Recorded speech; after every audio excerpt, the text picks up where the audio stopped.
अरे हमको वीडियो करने को जाने दो ना. जाओ जाओ. समजा तर 6चा गुणाकार केला आपण 3 गुणिले 5. आपण 5च्या घरात 3 वेळेस किंवा 3 5 वेळा किंवा 5 3 वेळा हे लगेच कळतं मुलांना. गुणाकारात त्याच्यापेक्षा 5 3 वेळा टाकले सोडून ते बॅलन्स खाली जाईल. आणि ज्यावेळेला जे बरोबर उत्तर असेल, समजा 15 उत्तर आहे आपल्याला माहिती आहे, जास्त वेळ नाही घ्यायचा, 15 हे बॅलन्स होतो बरोबर. 3/15 एवढं सीमित नाही.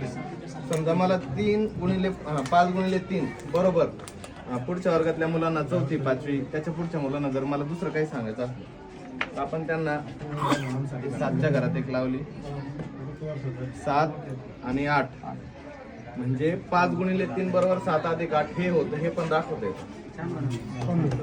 हे पण भागाकार वजाबाकी बेरीज याच्यापेक्षा जास्त बरोबर किती संकल्पना आहे ती क्लिअर होण्यासाठी जास्त उपयोग होतो.